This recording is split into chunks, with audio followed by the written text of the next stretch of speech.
Porn is the best at what it does. Nothing in this world can create the chemical cocktail that you get from watching porn with such little effort and totally secret. So in today's episode, we're going to talk about the reasons why you should watch porn and why you shouldn't. This isn't from a moral lens or a religious lens. This is from a nervous system, brain-based human lens. So let's get into it. First of all, if you like this, if you want more of this content, then like and subscribe. Leave a comment down below of the specific types of episodes or the specific types of things around pornography that you want to know. Link down below in the comments. Let me know. If you're on Spotify and Apple Podcasts, I believe you can also comment on there as well. So don't feel like if you're not on YouTube, you can't comment. Please comment. Let me know what you want, and I'll give it to you. I'll give it what the people want, whatever you want, okay? We'll do it. I do want to say as well, if you are looking for a therapist, if you're looking for a coach to help you overcome pornography, then there is a link down below to my calendar, and you can take a look at my openings there. I offer in person if you're here in Utah, or we can do over the phone as well. Super flexible, baby. So just look down below, check out my calendar. You can even schedule a free consultation to just see if we'll vibe, because that's really the most important part. If we don't get along, or if you dread our sessions, it's not really going to go anywhere. So that's what that free consultation is for. Make use of it. Schedule it down below if you're looking for, if you feel like that's the next step for you. So first, let's start by giving porn the credit it deserves. I think that pretending that porn has no appeal is a big reason why people don't trust conversations around it, right? Because we think, oh, like porn is so bad. Why would people like that? Why would they want to watch that? Like, come on, brother. Because let's just list a couple of reasons. Okay. First, porn is incredible at producing dopamine. I think we know that. I think dopamine is a hot word that's flying around the mental world, or the world. Dopamine. Not everybody understands what it actually fully does. We've talked more about the purpose of dopamine here, but it's incredible. Pornography is incredible at producing huge spikes of dopamine that increases motivation and overall wanting. Next, the brain is really good at triggering novelty, which is one of the brain's favorite stimulants of all time. This idea of, ooh, wow, I want that. What would it be like if I had that? Ooh, I had this thought. What would it be like if I could watch that? And the brain loves it. It digs it. It goes down that rabbit hole for hours and hours on end. At least it can, right, if you don't stop it. Next, porn is also really good at offering arousal without any vulnerability.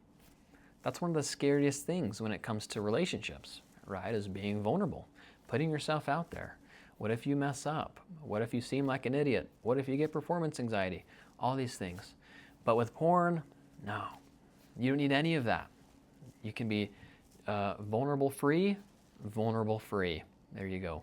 Porn is also a great way to avoid or to create escape without any type of friction.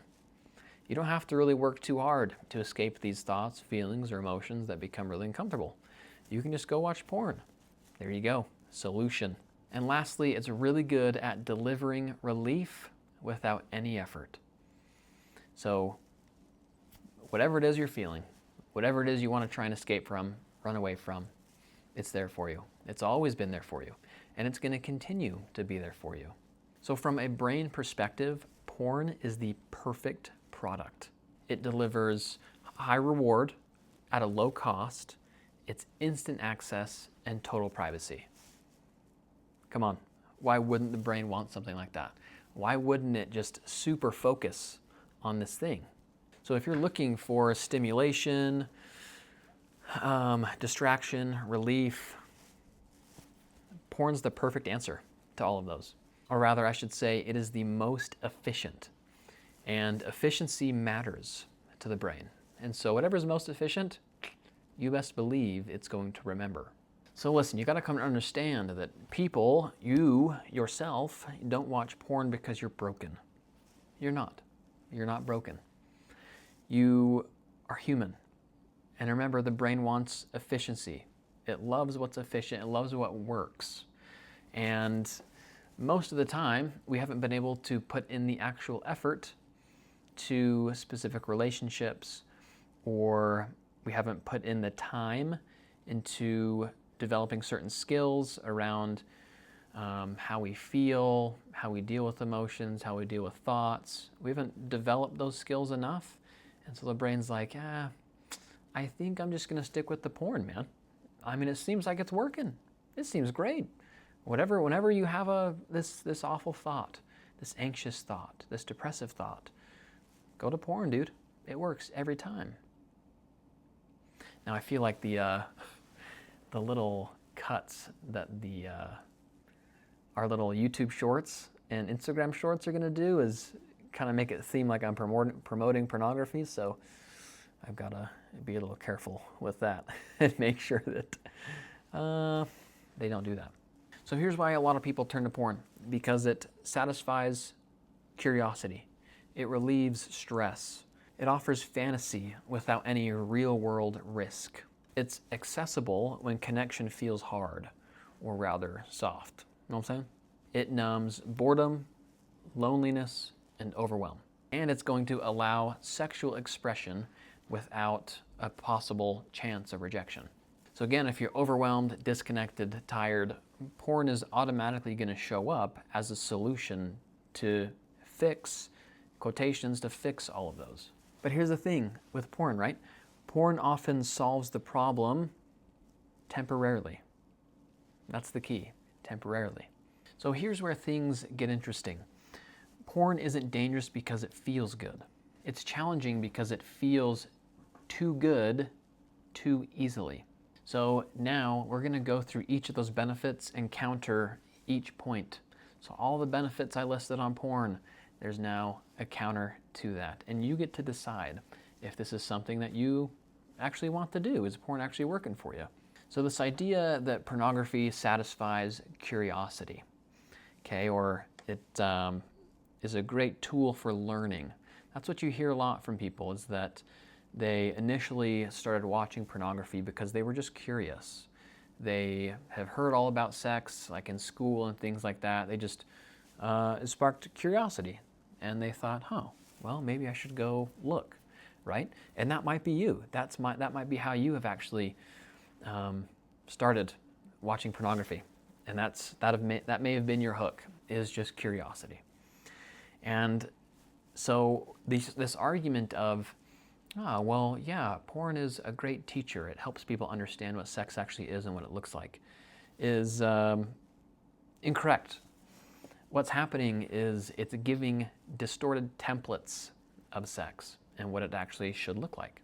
So porn teaches sexuality without communication, without vulnerability, without things like consent negotiation, emotional attunement, repair, real bodies, real pacing, right? Porn doesn't teach any of that. It's just right to it, whatever that freaking means. So porn often presents things like exaggerated bodies, unrealistic arousal patterns, like all the moaning, dude. Come on. And so when there's a lack of moaning from either the guy or the girl, the woman or the man, we think, oh my gosh, what am I doing wrong? She's not moaning and waking up our neighbors. Like, what? I must be so bad at this. I must be so bad. I mean, that's all part of the performative sex that's not real. That's not the reality we live in when it comes to actual sex with a real person. So what starts as learning is going to quietly wire this idea of these false expectations that later interfere with actual partnered sex. So the brain is going to learn performance, not intimacy. On to the next one. Porn relieves stress. At the end of the day, what this really is avoidance training. If porn becomes your go-to regulator, then your nervous system, your body remembers, okay, when I'm stressed, escape. Don't deal with it. Don't face it head on. We don't want any of that. We just want to escape and get away. While arousal can feel relaxing, using porn for stress can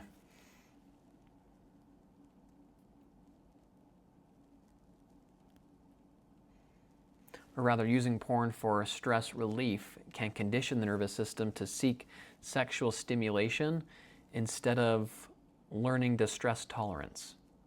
You see what I'm saying? It doesn't help you or push you to use or to learn how to emotionally regulate or to connect with a real person. And so over time, the stress doesn't shrink. The overall escape just becomes more automatic.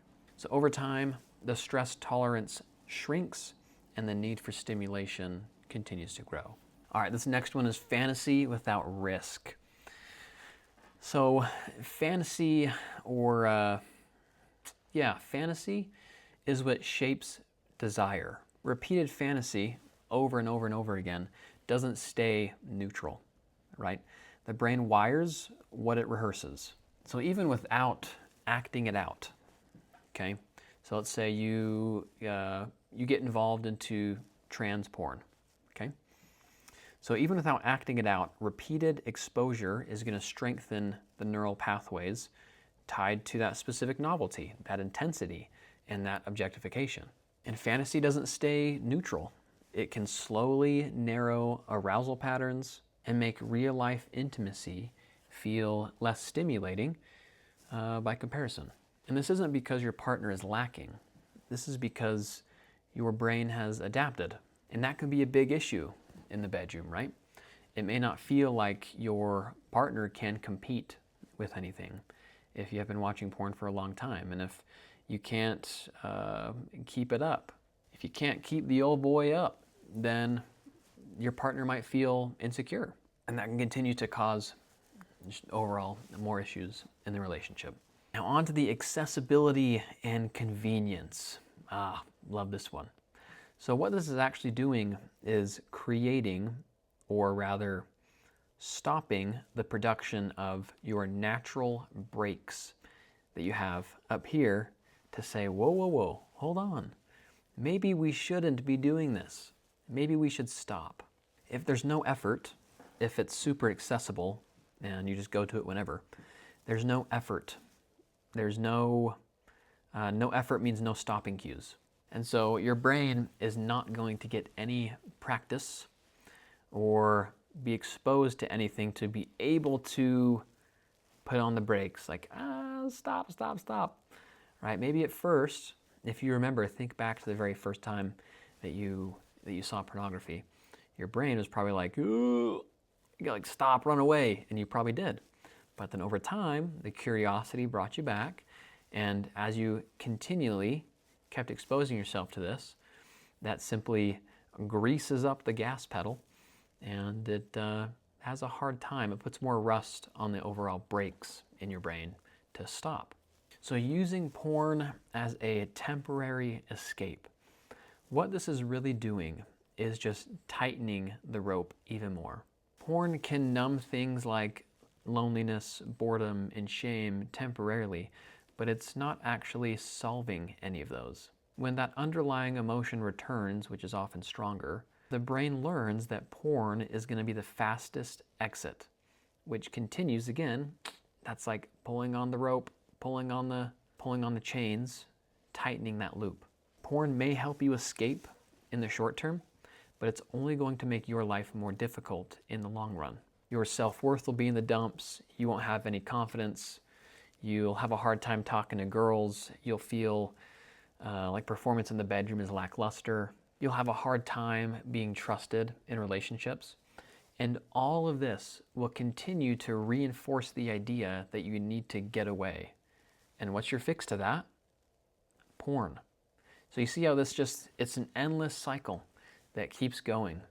We think that using porn as an escape is doing just that.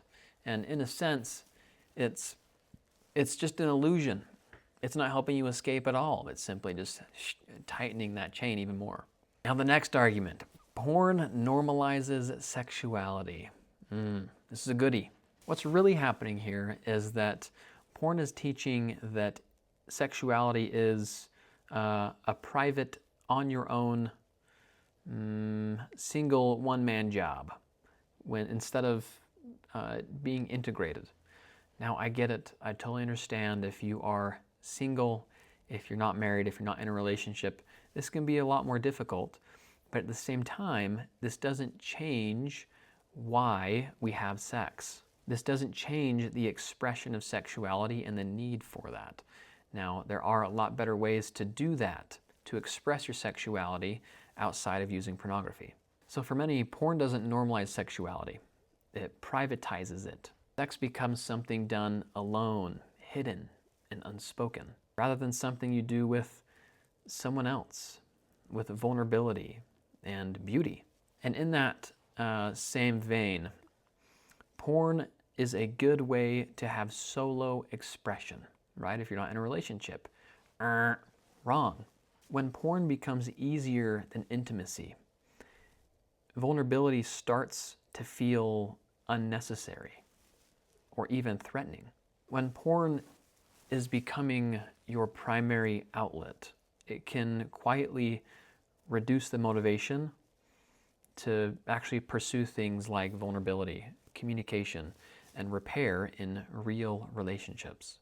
So over time, the solo sexual expression can crowd out the harder, more nourishing work of actual intimacy with a real person. And this isn't because you don't want connection. This is because your nervous system, your body, found a shortcut. So the real question here isn't, is porn good or is porn bad? It's, what job is porn doing in your life? And what is it actually replacing? Porn is often a solution to things like emotional overload, loneliness, disconnection, anxiety, exhaustion, feeling undesired. So if you remove porn without addressing any of those needs, something else is going to take its place. Or if you, So I'll say again, porn is the best at what it does. But the things it's best at, like escaping, numbing, stimulating, distracting, are not the same things that build intimacy, regulation, meaning, connection, and self-trust. You're not weak for wanting relief, dude. You're human, and that is okay.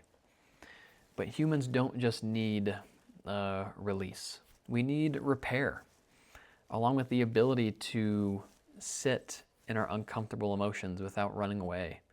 We need to face them and see them for what they are. We need to be present and be committed to the reality that we live in. And when you try to escape, you are trying to simply escape reality.